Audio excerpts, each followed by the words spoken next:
મોરબી જિલ્લામાં ભારેથી અતિભારે વરસાદની આગાહીને પગલે જિલ્લા વહીવટીતંત્ર સંપૂર્ણ રીતે સજ્જ થયું છે। કલેક્ટર કે.બી. ઝવેરીએ જિલ્લાવાસીઓને સાવચેતી રાખવા અને નદીઓ તેમજ નીચાણવાળા વિસ્તારો ન જવા અપીલ કરી છે અને આ સાથે જ મચ્છુ નદીમાં પાણીની આવકને ધ્યાનમાં રાખીને નીચાણવાળા વિસ્તારોમાંથી લોકોને સ્થળાંતર કરવામાં આવ્યું છે। રાજ્યમાં છેલ્લા 3 દિવસથી હવામાન વિભાગ દ્વારા ભારે વરસાદની આગાહી કરવામાં આવી છે। આ અનુસંધાને રાજ્યના મુખ્ય સચિવ શ્રી દ્વારા પણ અમારા વિડીયો કોન્ફરન્સ દ્વારા અમને સૂચનાઓ આપવામાં આવેલ હતી। મોરબી જિલ્લો રેડ ઝોનમાં ન હતો, પરંતુ ઓરેન્જ ઝોનમાં હતો। મોરબી જિલ્લામાં આપણે એવું કહી શકીએ કે અત્યારે સંકાર વરસાદ થયો છે, એટલે ત્યાં એ પ્રકારનો હેવી વરસાદ નથી થયો કે જેના કારણે નુકસાન થયું હોય, પરંતુ સારી માત્રામાં વરસાદ પડ્યો છે। કોઈપણ સમયે કોઈપણ તાલુકામાં 1 કલાકમાં 1 ઇંચ કરતાં વધારે વરસાદ એક સાથે પડેલો નથી, પણ દિવસમાં 2.5 ઇંચ 2.5 ઇંચ બધા તાલુકામાં વિવિધ તાલુકામાં એ રીતે વરસાદ આવેલો છે। હાલ આપણા લગભગ તમામ ડેમ ફૂલ થઈ ગયેલા છે।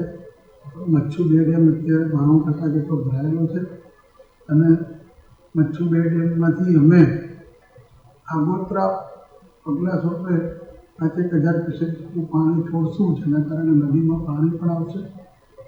જિલ્લાના તમામ તાલુકાઓમાં જે નીચાણવાળા ગામો છે એમાં શનિવારથી જ એલર્ટ કરી દેવામાં આવેલું હતું। પર્ટિક્યુલરલી આપણા મોરબી શહેરમાં જે બ્રિજ નીચે રહેતા લોકોને પણ આપણે ખાલી કરાવી દીધા છે।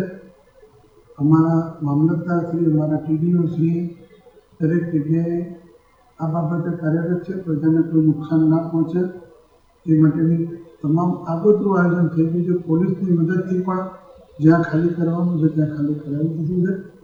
અને સૌથી અગત્યની બાબત, માળિયામાં જે લોકોએ પાળા બાંધી દીધા છે એ પાળા ભૂતકાળમાં પણ અમે તોડ્યા હતા અને અત્યારે પણ આજે સવારે એક મિટિંગ બોલાવી અને એસડીએમ અમારા અરવદને કડક સૂચના આપેલી છે કે મામલતદાર, ટીડીઓ અને પોલીસની મદદથી જે પાળા અનધિકૃત છે તાત્કાલિક તોડવામાં આવે।